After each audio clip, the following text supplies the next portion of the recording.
बोल वृंदावन बिहारी लाल की जय। यही हाल माता सीता का है। राम जी के जब दरवाजा लग जाता है ना नाम का, फिर नहीं प्राण निकलते बाहर। और भगवान राम कृष्ण के जीवन में बड़ी सच्चाई है। प्रातः काल उठकर रघुनाथा, मात पिता गुरु नावई माथा।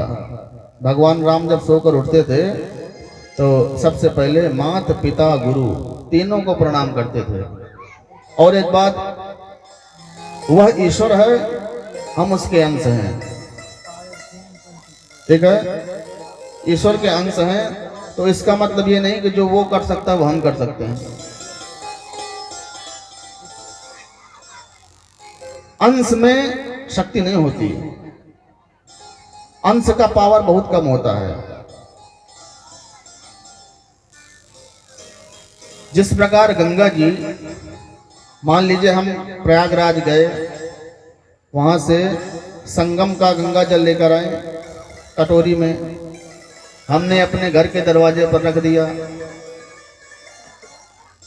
हम किसी चीज पर व्यस्त हो गए, एक सुअर आया और उसने कटोरी के गंगा जल में मुंह लगा दिया अपना, तो बताइए फिर उस गंगा जल से भगवान की पूजा करेंगे आप? करेंगे नहीं करेंगे? फिर नहीं कोई करेगा, क्योंकि उसमें सुअर ने मुंह लगा दिया। लेकिन वही सुअर अगर कीचड़ लगाए हुए गंगा जी में कूद जाए, डुबकी लगा दे, तो कोई फर्क नहीं पड़ेगा गंगा जी में, क्योंकि गंगा महान है, सुअर नहीं। वहां तो देखा आपने कोरोना जब हुआ था, कितनी लाशें तैर रही थी गंगा जी में, क्योंकि वो गंगा विशाल है, अंश में शक्ति नहीं होती, वो झूठा हो गया पानी फिर। इसी प्रकार जो भगवान कर सकता है, भगवान के अंश हम हैं, वो हम नहीं कर सकते। 7 वर्ष का लड़का गोवर्धन पर्वत उठा रहा था, हमारी हिम्मत है कि हम 2-4 किलो का पत्थर टांग ले घंटे 2 घंटे।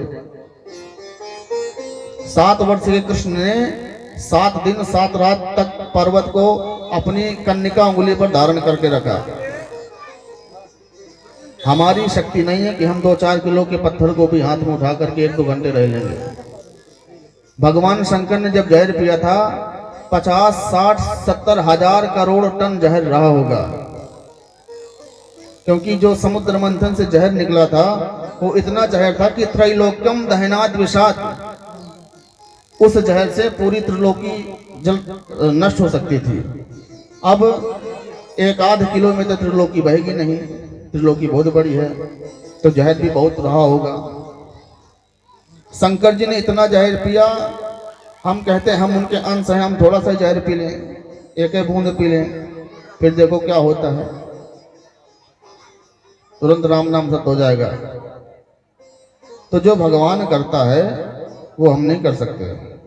वस्तुतः हम उसके अंश हैं, लेकिन हम उसकी टक्कर लायक नहीं है। काम को जीतने के लिए भगवान ने लीला की थी। इधर भगवान सुखदेव कहते, राजन गोविंद ब्रजवासियों के बस में है। जो ब्रजवासी कहते हैं, ब्रजवासी तो भगवान को बैल भी बना देते हैं, नीचे झुका देते हैं, ऊपर चढ़ के बैठ जाते हैं, अब भगवान खेलते हैं। भगवान ये नहीं जनाना चाहते हैं, क्योंकि भगवान के जितने सखा थे उनमें अधिकतर सखा, ज्यादातर सखा गरीब थे।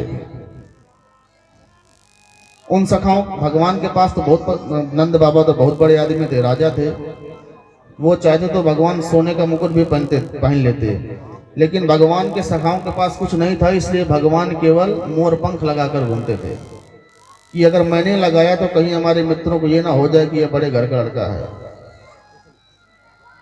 भगवान के आधे मित्रों के पास पहनने के लिए वस्त्र नहीं थे, तो भगवान कारी कमरिया में ही काम चलाते थे, वही पहने रहते थे, ताकि हिसाब बराबर बना रहे।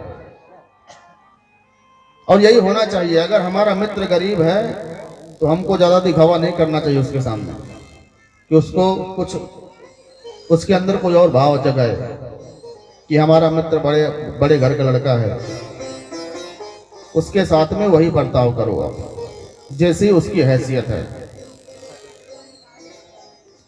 इधर कंस तो महाराज किसी न किसी को भेज ही रहा है रोज मारने के लिए। इधर नारद जी ने सोचा कि भगवान कंस को कब मारेंगे। भगवान तो भूले गए कि उनका जन्म किस लिए हुआ था। अब कंस का अत्याचार बढ़ रहा है रोज का रोज। भगवान सुखदेव कहते राजन, नारद जी कहते कोई ऐसा नाटक करूं कि भगवान कंस को उद्धार कर दें। नारद जी पहुंच गए कंस के पास में और कंस से कहा, एक महाराज कंस एक बात बताओ, तुम कृष्ण को कब मारोगे? अब 7 साल का हो गया हो, कब मारोगे?